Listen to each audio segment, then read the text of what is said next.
Muy buenas tardes, estimados televidentes. Seguimos con mi capitán Muñoz Piloña, un veterano del ejército, oficial retirado del ejército de la República de Guatemala, un oficial de combate, un oficial que participó en el movimiento militar del 23 de marzo de 1982. Para entrar ya otra vez en materia, mi capitán, de ese momento, perdón, hay un poquito de ruido, en ese momento histórico que es tan importante para el país, pero que tan poca gente joven conoce, ni siquiera han oído del 23 de marzo y menos del contexto. ¿Qué estaba pasando en Guatemala, mi capitán, en esos últimos años, meses, días del gobierno de mi general Romeo Lucas García, y cuál es el contexto en el cual algunos oficiales jóvenes de baja graduación se arriesgan, porque ahí arriesgaron la vida, claro, para hacer un golpe militar y retomar el rumbo, digamos, tanto de la estrategia militar contrainsurgente como del gobierno? Pónganos en contexto, por favor, mi capitán. 1974 gana un general las elecciones y se lo dan a otro. 1978 gana a otra persona y se lo dan a otro. ¿Cómo no? ¿Verdad? Hay fraudes. Hay fraudes electorales, y es una pregunta que yo le he hecho a los juristas y siempre me resultan con la respuesta hipócrita. ¿Cuándo se rompe el orden institucional del país? ¿El 23 de marzo del 82 o con cada fraude electoral?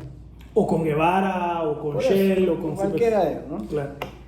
Tengo que reconocer que los militares que llegaron al poder hicieron un excelente trabajo.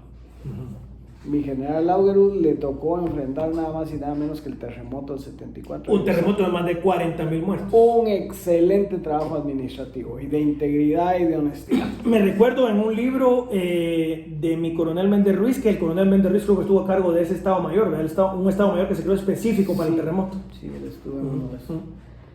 Y también de mi general Lucas, yo reconozco públicamente la obra de infraestructura que hay en el país. Ningún presidente, Chixoy, ni antes ni después, puede hablar del excelente trabajo que hicieron los militares en el gobierno. El San Juan de Dios, Chixoy, la carretera antigua, Puerto Quetzal.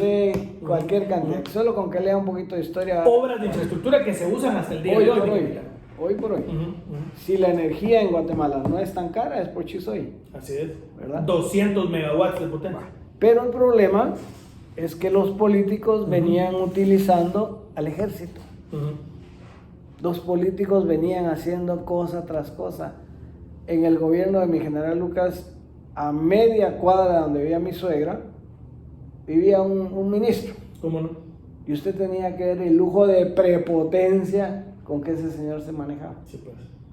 O sea, los políticos haciendo negocios y porquerías a espalda del presidente. Negocios millonarios.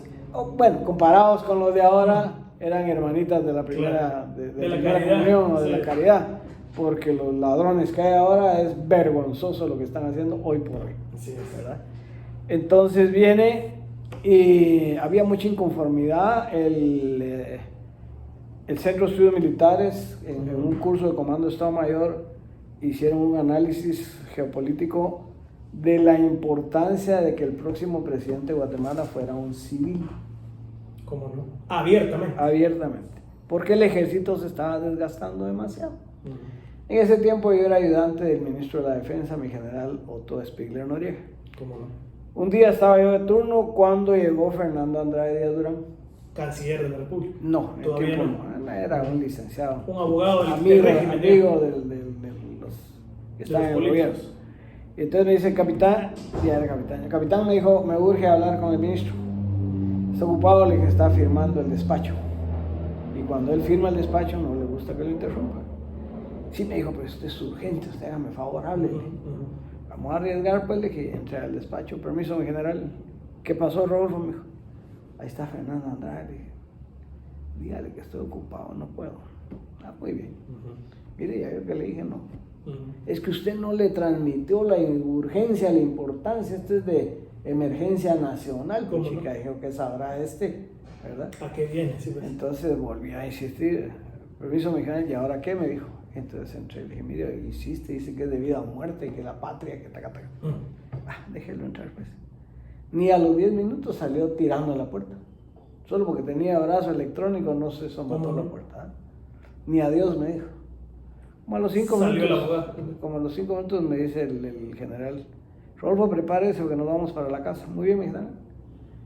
Ya cuando yo dije, a ver si no me arresta, ¿no? Porque, Sí, pues, porque era por la duro. necedad, ¿eh? Entonces nos fuimos en el carro, yo lo vi que estaba muy amable, muy contento, entonces yo entablé conversación con él y salió la pregunta del mío, mi general, ¿y cuándo se va a ir para la campaña? Claro, porque la costumbre era que el ministro de la defensa se volvía presidente. Claro. Entonces me dijo, mire, usted me dijo, ya está igual que el Fernando, Ah, eso había. que me vino a decir que yo era el próximo presidente de Guatemala.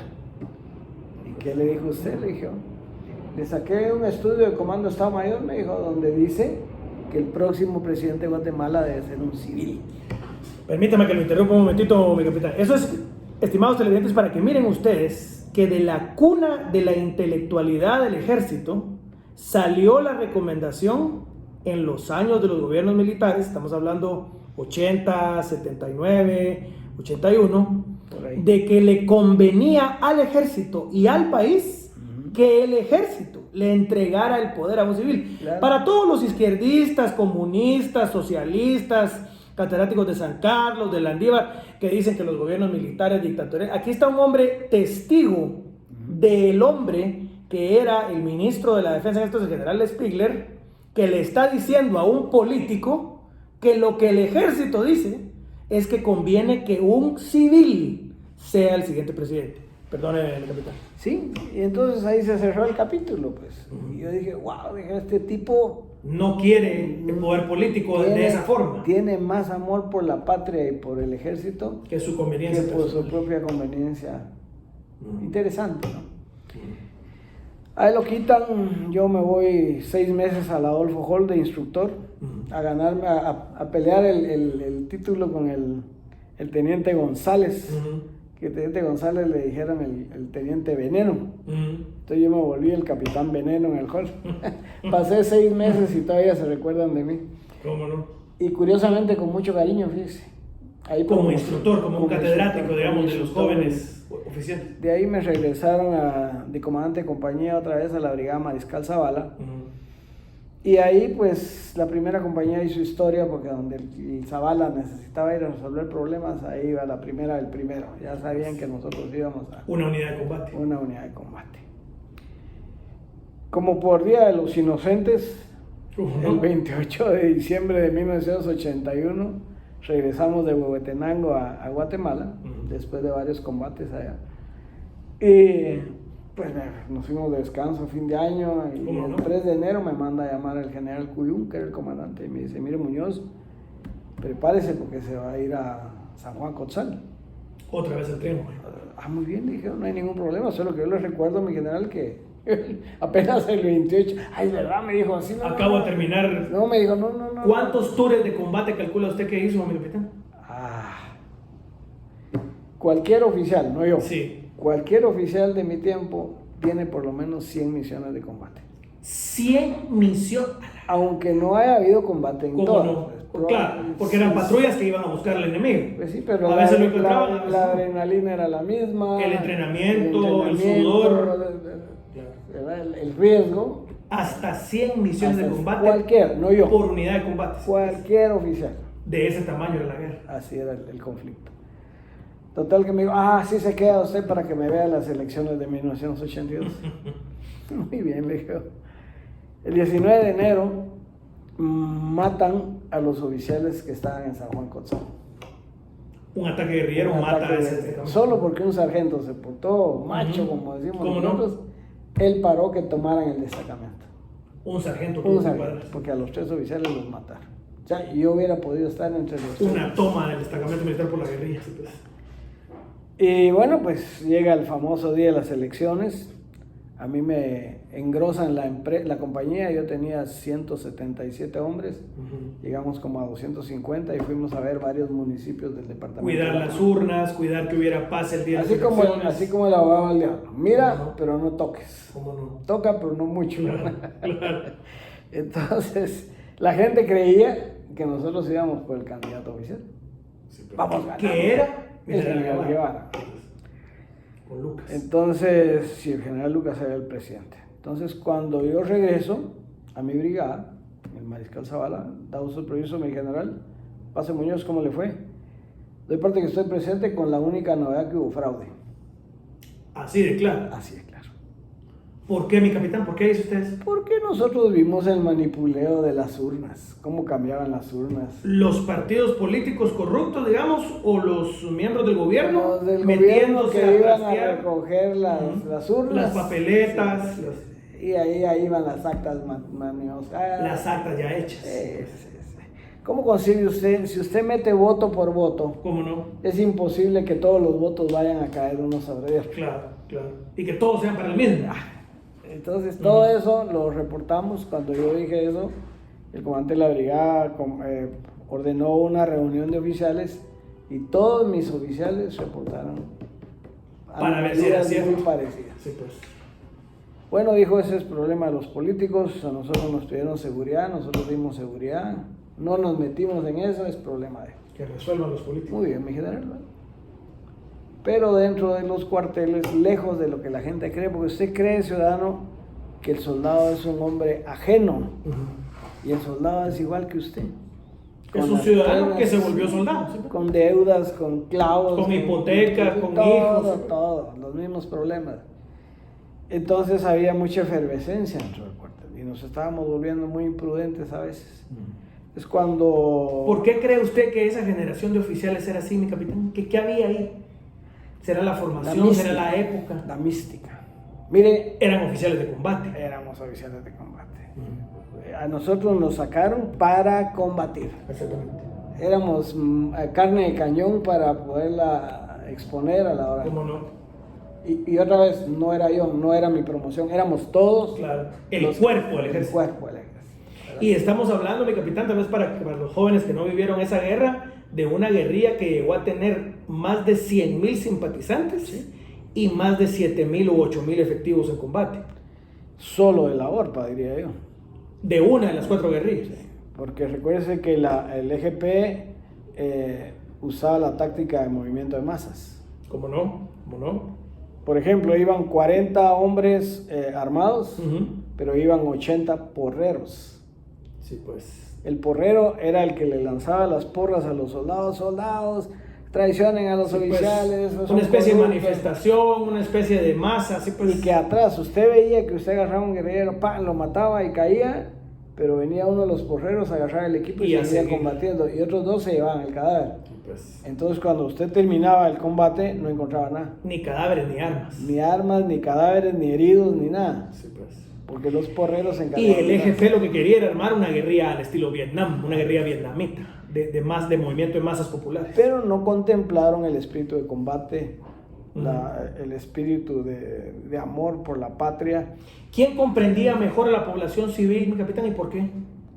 De los dos bandos. Los militares. ¿Por qué? Mire, le doy ejemplo. Cuando yo estuve en San Juan Cotzal la primera vez, había un tramo de 800 metros que hacía la diferencia entre que los campesinos pudieran sacar a lomo de mula o a lomo de ellos sus productos. No había camino. No había. Lo que había era un camino de patacho de Yo mulas. me llevé 3 meses para que me mandaran un tractor Ujú. para hacer ese Tramo. tramo. Y por ese tramo que construí, la gente me amaba como usted no tiene idea. Y prácticamente le salvó la vida a esa obra que usted le hizo. Ya estando en el gobierno, una vez llegamos en helicóptero y una viejita me reconoció. Ujú. ¿A vos te gustan los bochboles?, me dijo.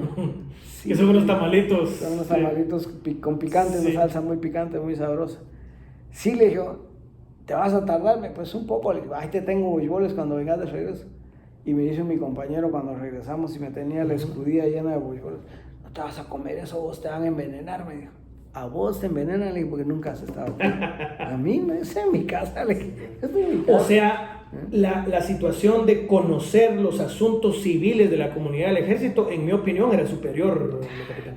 Mire, en nuestra época, gracias a Dios, vino un libro de Colombia. Ujú. Era Doctrina militar. Huichera se llama, Violencia en el Llano, Ujú. de un general Valencia y Tobar. Ujú. Y todos nos apasionamos con el libro. Ujú. Él decía, mire, la población no es su enemigo, Claro. gánese a la La población. esencia de la lucha de guerrillas, ganarse a la Entonces, población civil. a mí me advirtieron, vos tenés la costumbre de andar solo en los destacamentos, me dijeron, te van a matar, tened cuidado. No, hombre, le dije, ¿qué va a pasar? Al principio andaba con 6 soldados que me andaban cuidando, pero yo comencé a saludar a la gente siguiendo la directriz del libro. ¿Cómo no? Y al principio la gente, como que yo los iba digamos, a doctrina militar antiinsurgente colombiana. Y saludando hasta que entendieron. Matimba, orash, Matimba, orash. En lengua, sí, pues. ¿Verdad?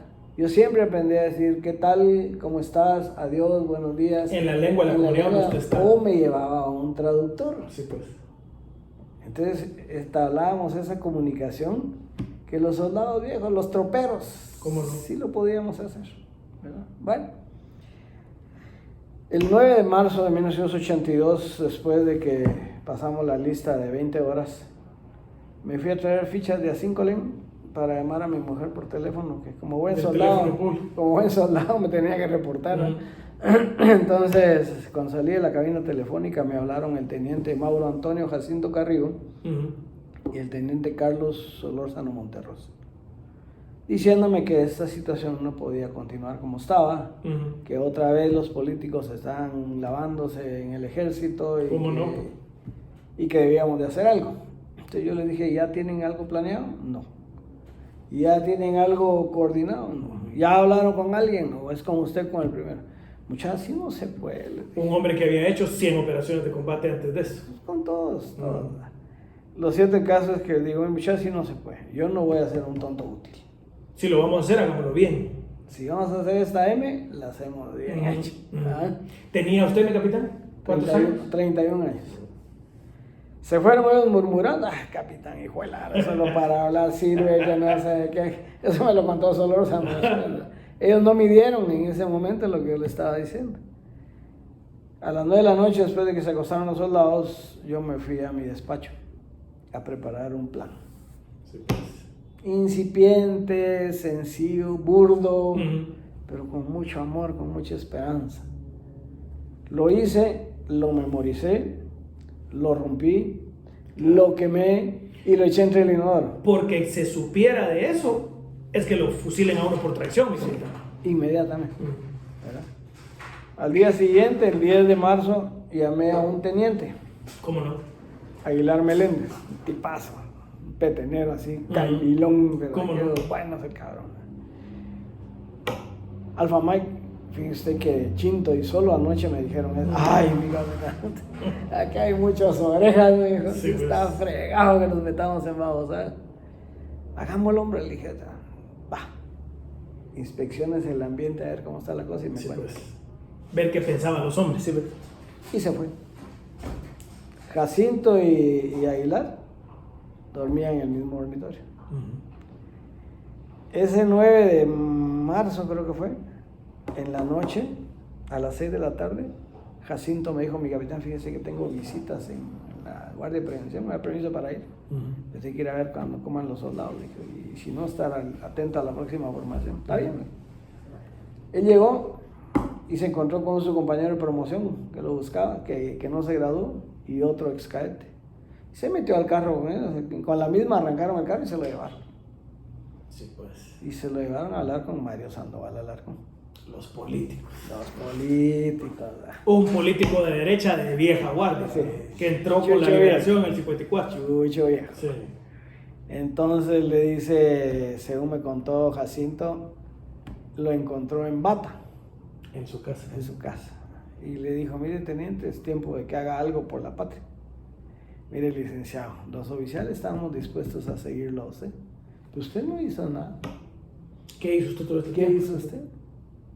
No, que no vamos a derramar sangre inocente. Pues si es necesario derramarla, hay que derramarla. Claro.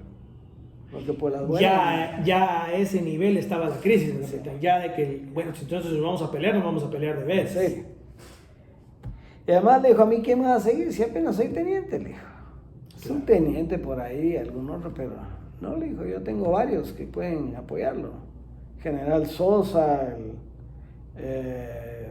General Ríos Monte. Ellos están de baja, le dijo, ya no nos sirven.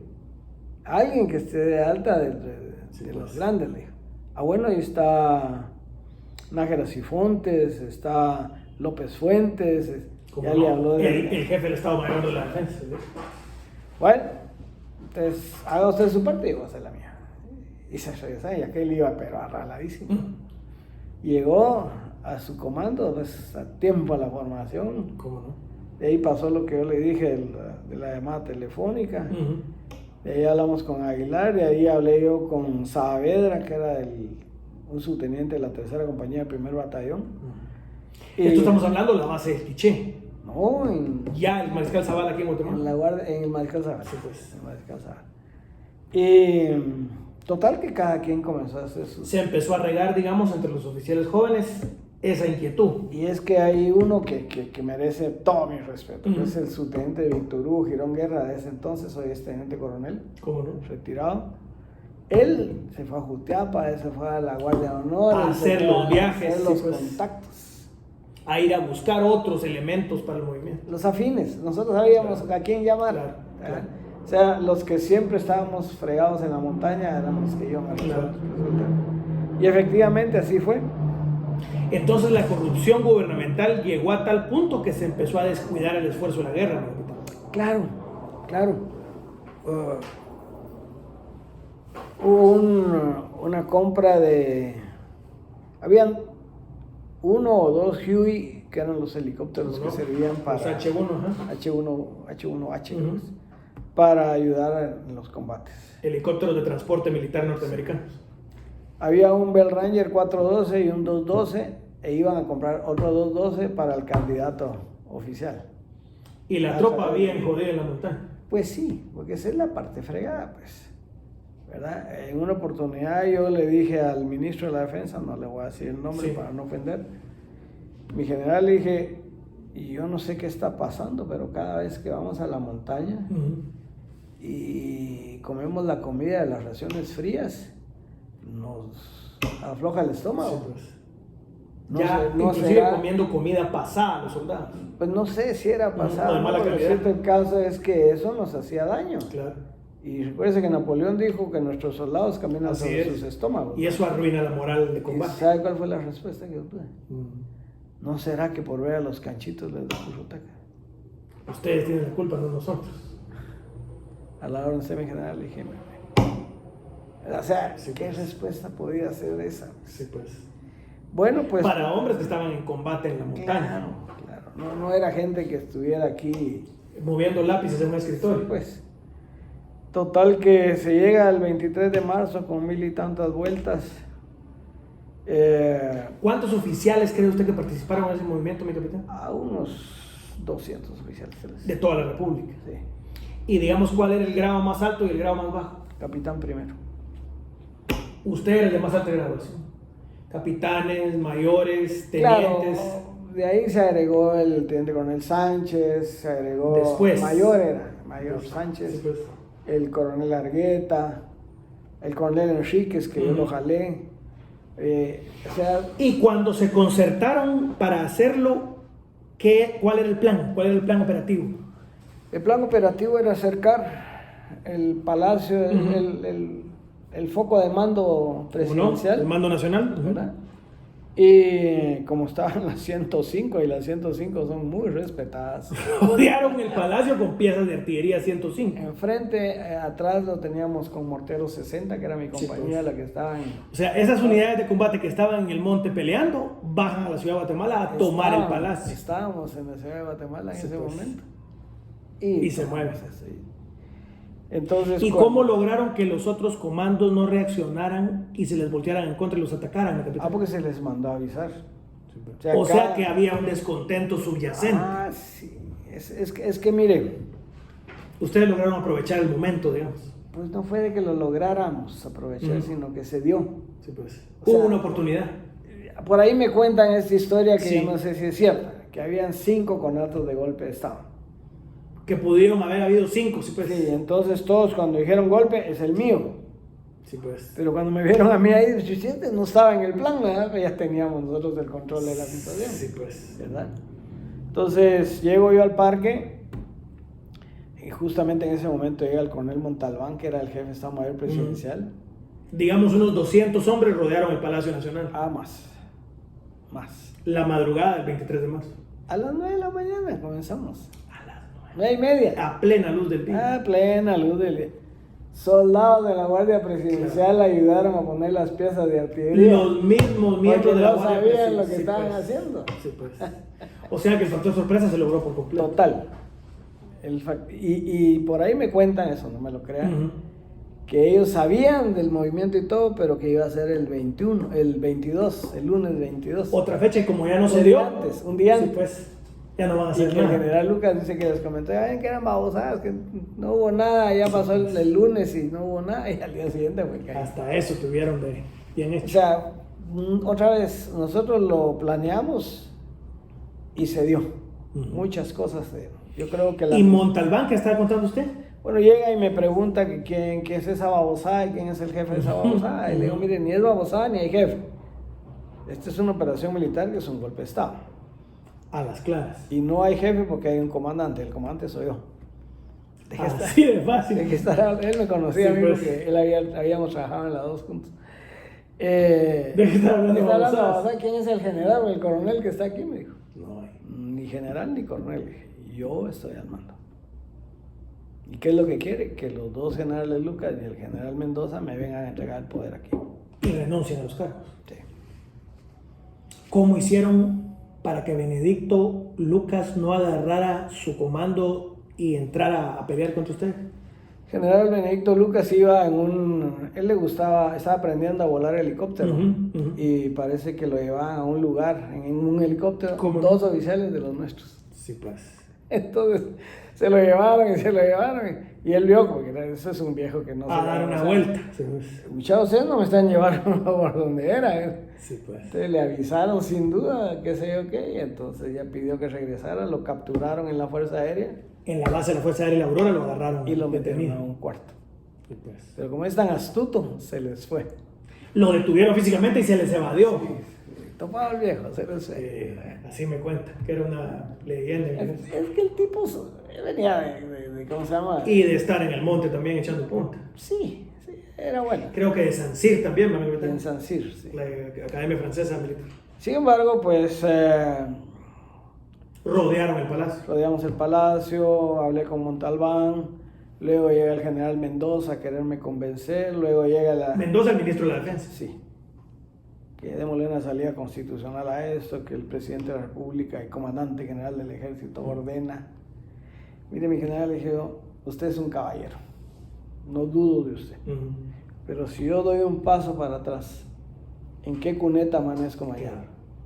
No, le dije, no puedo. Y demos un poquito de contexto de eso, a mi capitán. Estamos hablando de las épocas de Chupina, de Donaldo Álvarez Ruiz, de los escuadrones de la muerte, y no necesariamente, estimados televidentes, solo estamos hablando de operaciones militares, estamos hablando de un ministro de gobernación extremadamente corrupto que es Donaldo Álvarez Ruiz, que tenía escuadrones de policía asesinando gente. Tal vez un poquito de eso, mi capitán.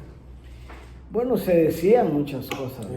Se decían que realmente él era el que tenía el más alto índice de asesinatos que se daban en el país en ese momento.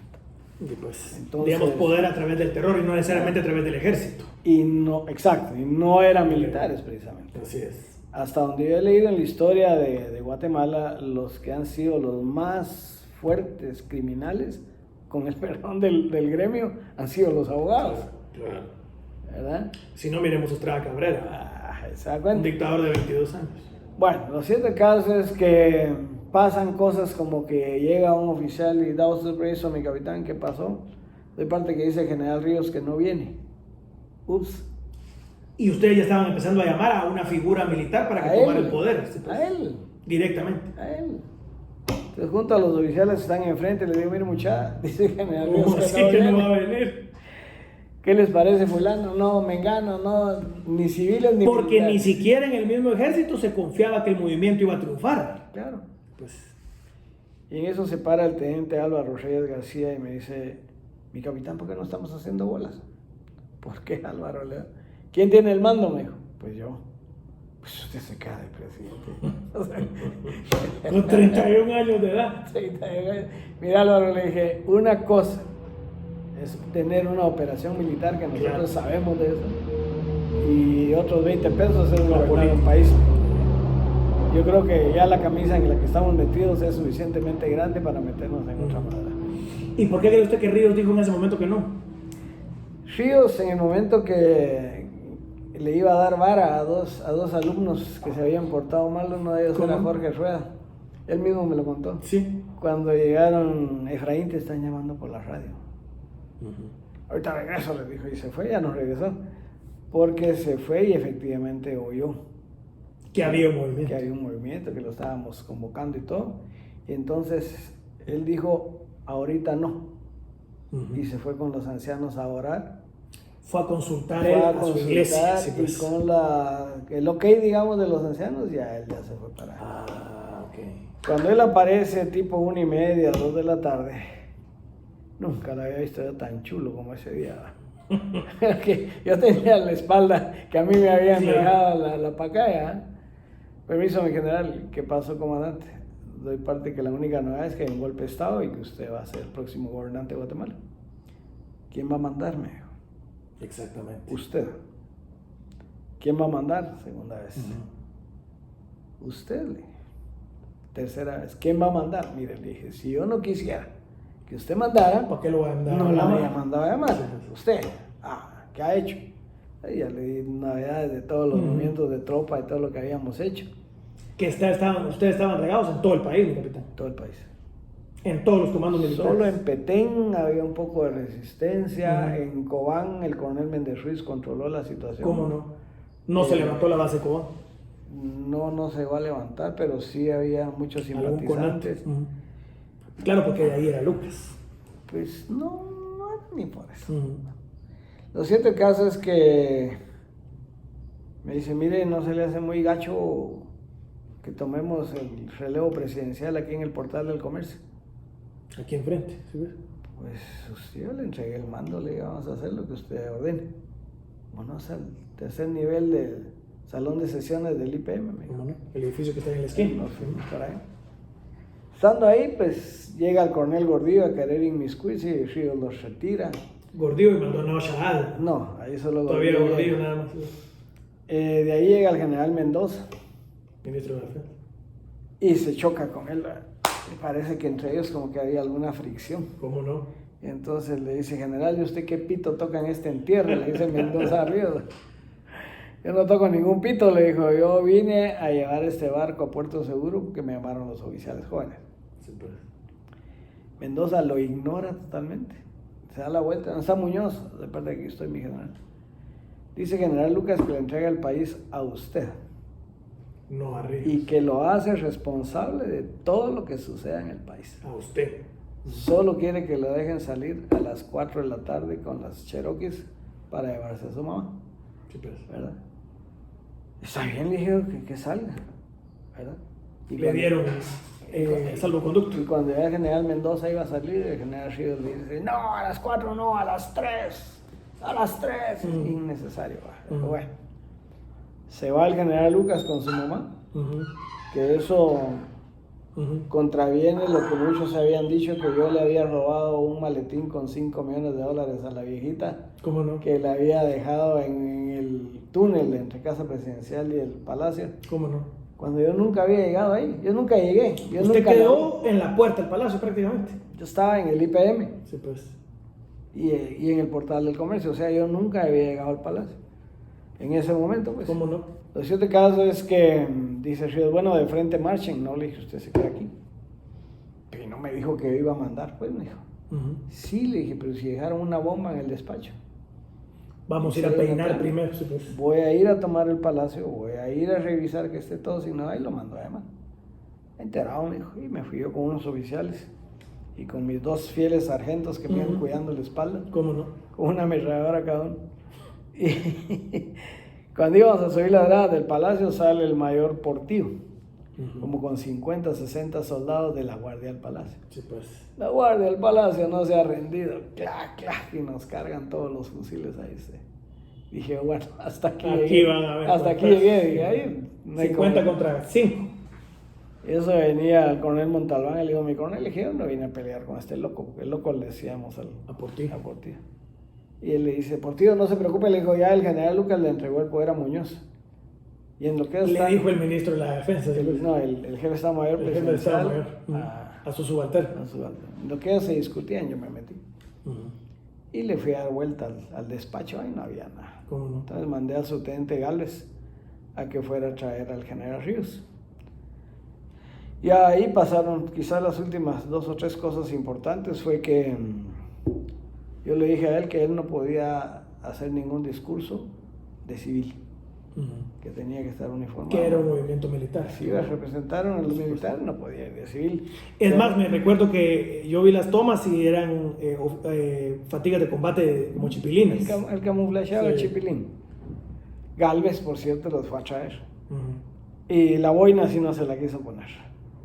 Y de ahí unos de la promoción 73 me querían llevar a mí a una encerrona al sótano. ¿Cómo no?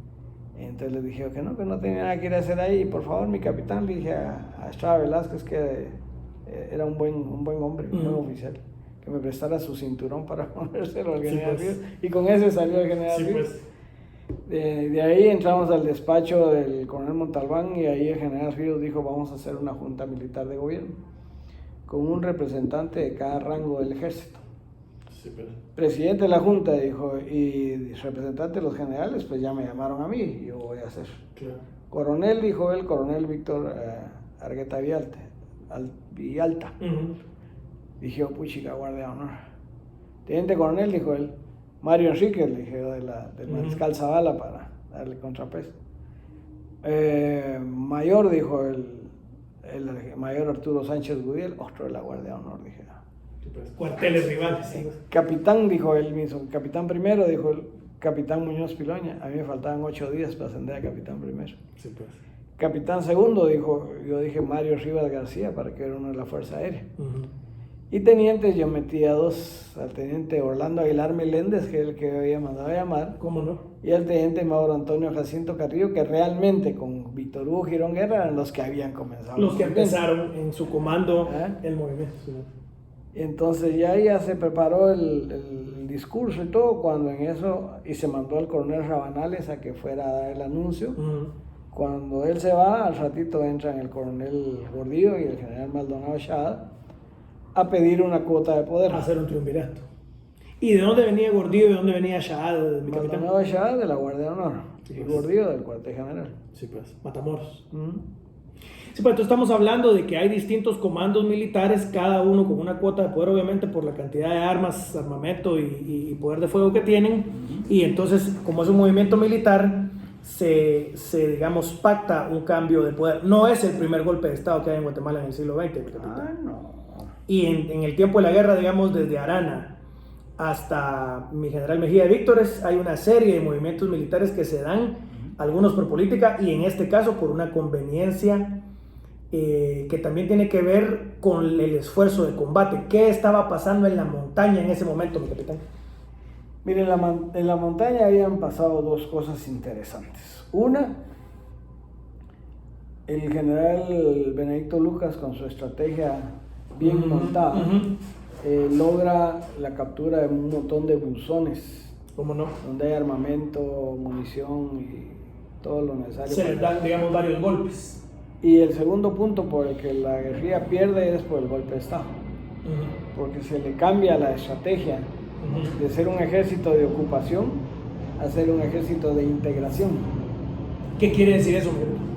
Mao decía que había que el pueblo es a la guerrilla lo que el agua es al pez.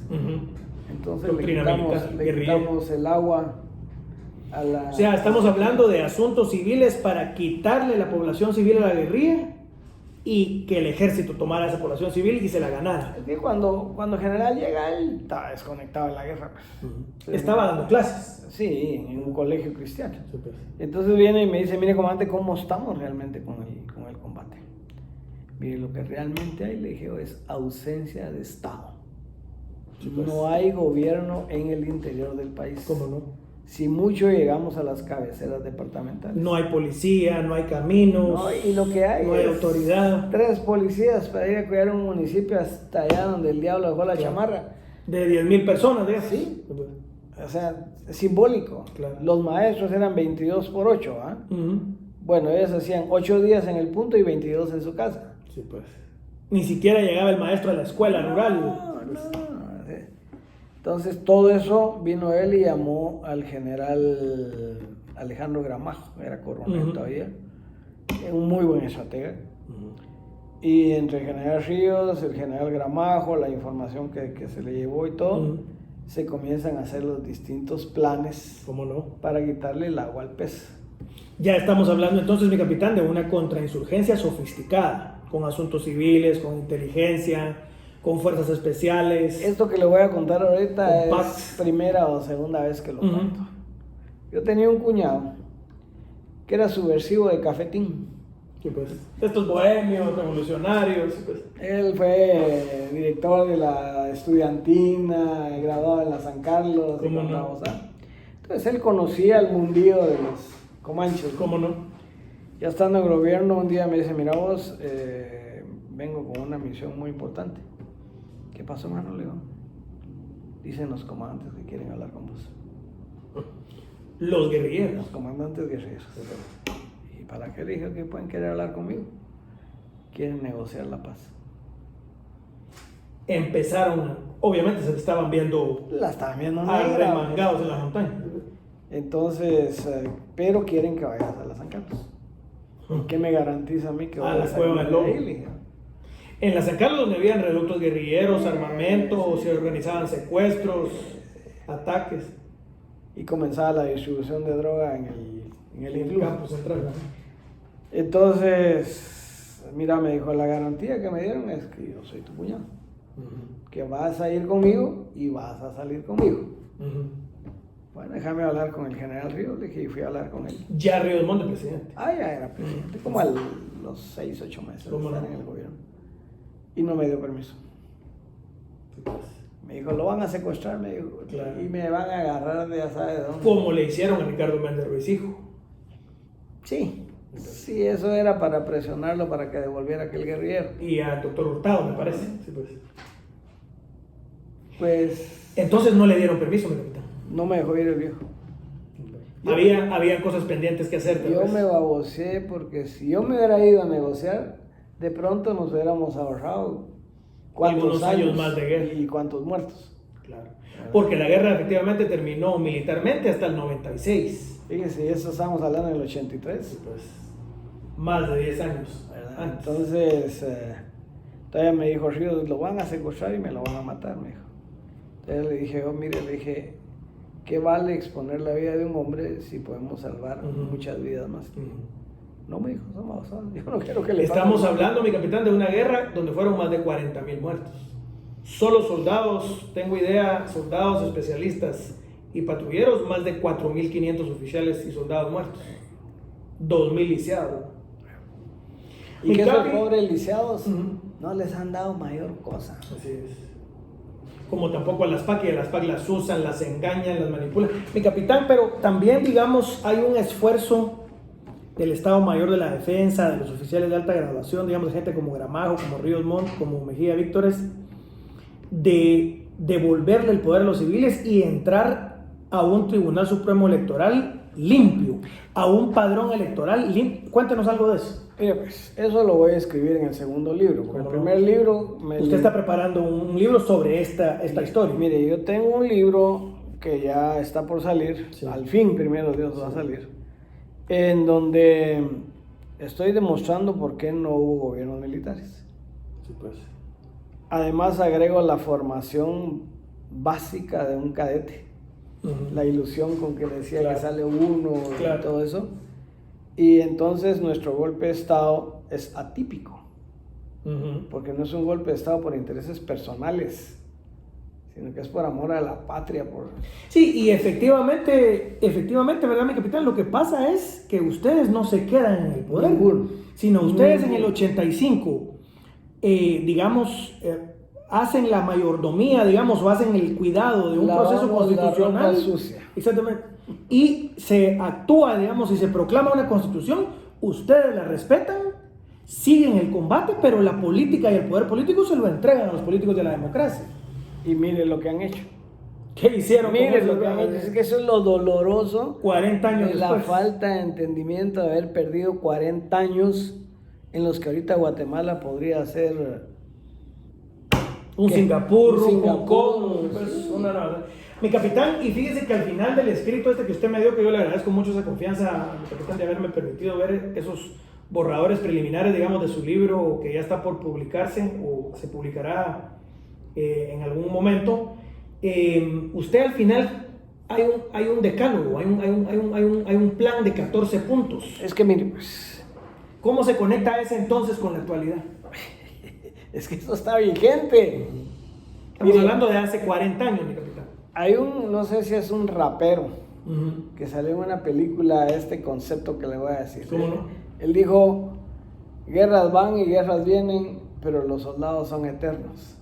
¿Cómo no? Yo le voy a decir, gobiernos van y gobiernos vienen, pero los soldados son ¿Y qué se mantiene? Y los principios que nosotros establecimos en 1982, hoy por hoy están vigentes. Porque los políticos siguen siendo unos ladrones, siguen siendo unos corruptos.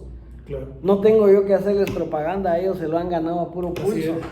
Y si no, miramos los últimos 5 gobiernos, 6 gobiernos, 7 gobiernos. De Vinicio Cerezo para acá. No ha habido uno bueno. Sí, porque fíjese, mi capitán, usted en ese listado, digamos, de esos principios que esos oficiales jóvenes tomaron para tratar de hacer un gobierno, usted habla de desarrollo basado en la libre empresa. Claro. Habla de elecciones limpias. Sí. Habla de un desarrollo generalizado, ya no una cuestión mercantilista o de amiguismos o de corrupción. Habla de reducir el tamaño del Estado, de racionalizar la burocracia. Pero que es se ha que lo expandido vamos a demasiado. poder hacer cuando logremos darle la libertad y la responsabilidad al ciudadano Así es. por sus propias acciones. Y fíjese, mi capitán, no estamos hablando tampoco de una teoría o de algo que pudo haber pasado. Ustedes ganaron la guerra. ¿Sí? Ustedes establecieron un Tribunal Supremo Electoral y lo más importante, un padrón electoral limpio. Era. Exactamente. Y ahora ya no es lo mismo. Y ahora hay fraudes electrónicos, inclusive en el 2019 pudimos asistir a un fraude, estoy seguro. Ustedes establecieron una Corte de Constitucionalidad, un Tribunal Supremo Electoral de gente proba, o sea, Solo estaba teníamos muy grave la situación. gabinetes de lujo. ¿Cómo no? Nuestro gabinete era de lujo. Por ejemplo, mencióname un poco de ese gabinete de mi general Efraín Ríos Montt. Es que la conformación de ese gabinete fue simpática, porque yo creía que el general Ríos, por haber sido candidato, tenía un plan de gobierno, tenía un equipo de gobierno, Algo. y no tenía nada. Sí, pues. Entonces él dijo, miren muchachos, para poder traer lo mejor, llamemos a los presidentes de los colegios profesionales Que todavía no se habían corrompido como muchos de ahora. que hagan una asamblea y que en su asamblea ellos Y que elijan voten. Sí, pues. al ministro de Economía, al ministro El de colegio de Finanzas, economistas al ministro de Economía, el colegio de abogados, supongo yo, al presidente de la Corte Agricultura Suprema. y así, Sí, pues. ¿no? Y entonces viene el ministro de Economía y le dijo a su junta directiva, muchachos, elíjanme a mí, Claro. ¿verdad? Por supuesto, ese ministro de Economía duró poco tiempo. Ujú. Yo estuve encima hasta que lo sacamos ¿Cómo no? del gobierno. González del Valle, mejor. No era Otro. eso, no. Y aún así encontramos gente con mucha prepotencia. Estaba aquel licenciado Castillo, que era papá de un guerrillero, que era ministro de Relaciones Exteriores. Tío, yo sí, creo que Bueno, sí. yo fui a Washington a una comisión ¿Cómo no?